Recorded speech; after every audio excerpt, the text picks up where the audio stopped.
Morning সকলকে। একটা নতুন ব্লগ বহুদিন পরে আসছে।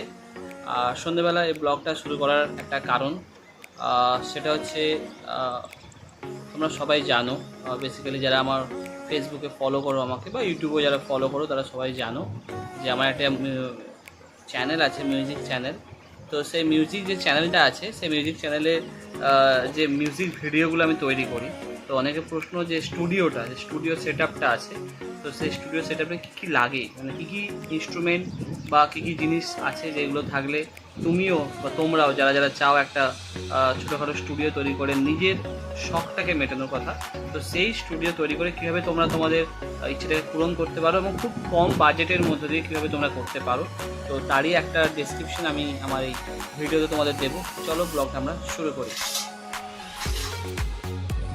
তো প্রথমেই দেখতে পাচ্ছ একটা লাইটের একটা ব্যবস্থা আছে। না, এটা কোনো মিউজিক স্টুডিওর জন্য নয়, এটা তুমি একটা জাস্ট ভিডিও করার জন্য বা অন্ধকারের ক্ষেত্রে কাজে লাগবে। প্রথমত ক্ষেত্রে ring light, so this is ring light. আর এই যে দেখতে পাচ্ছ প্রথমে, এটা হচ্ছে একটা তোমার মাইক্রোফোন, ঠিক আছে? এই যে মাইক্রোফোন, কনডেন্সার মাইক্রোফোন। তো তোমরা এরকম কনডেন্সার একটা মাইক্রোফোন তোমাদের অবশ্যই কিনতে হবে। এবং এই স্ট্যান্ডটা আমার যদি পুরনো, এই স্ট্যান্ডটাও পুরনো, তো কনডেন্সার মাইক্রোফোনের সাথে স্ট্যান্ডটা অবশ্যই তোমরা কিনবে। এবং তার সাথে একটা পপ ফিল্টার, এই যে পপ ফিল্টার পুরো সেটিংস আছে। তো সেই কনডেন্সার মাইক্রোফোন এবং পপ ফিল্টার তোমরা অবশ্যই নিতে পারো। আর একটা জিনিস যেটা বলবো, যে কোম্পানির কথা বলতে গেলে তোমরা রাইট, আমার যেটা আছে রাইট কোম্পানি, তো সেই রাইট কোম্পানির মাইক্রোফোন বা কনডেন্সার জিনিস তোমরা মাইক্রোফোন ইউজ করতে পারো। এবং তার সাথে এই পপ ফিল্টার অবশ্যই নেবে, কারণ আমরা রেকর্ডিং করার সময় যে ফ্লপ সাউন্ডটা হয়, সেই পপ ফিল্টার কিন্তু সেই ফ্লপ সাউন্ডটাকে আটকে দেয়। তো পপ ফিল্টার অবশ্যই রাখবে। আর রাখতে হবে কি, অবশ্যই এই যে একটা হেডফোন, তোমরা যে কোনো হেডফোন তোমরা নিতে পারো। আমার এটা একটা কোম্পানি ছিল মোটোরোলা, আই থিঙ্ক সো। তো মোটোরোলা কোম্পানি হেডফোন খুব সুন্দর, অনেক পুরোনো হেডফোন, যদিও আমার পুরোনো দিনের তো জিনিস সব। আর এরপরে আছে এখানে একটা সুন্দর অডিও ইন্টারফেস বা সাউন্ড কার্ড যেটা আমরা বলি।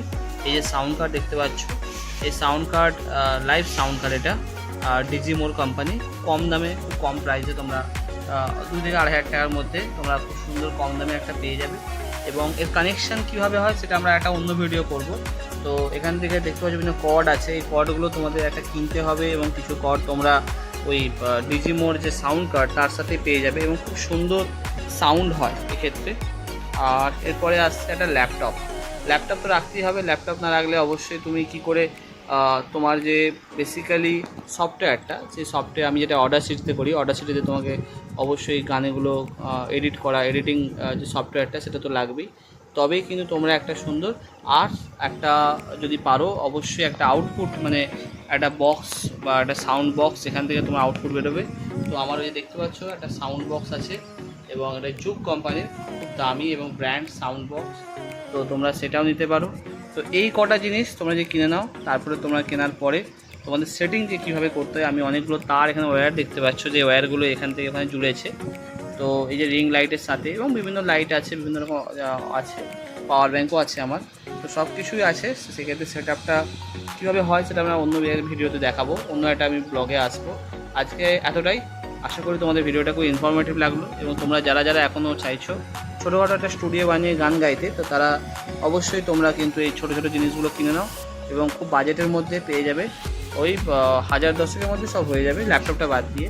কেনার পর তোমরা আমার এই ভিডিওটা ফলো করো, নেক্সট ভিডিওটাকে, সেখানে তোমরা সেটিংটা দেখতে পাবে এবং নিজের শখটাকে তোমরা কিন্তু খুব সহজেই পূরণ করতে পারবে। ফিরে আসছি পরের ভিডিওতে। Till then, good by.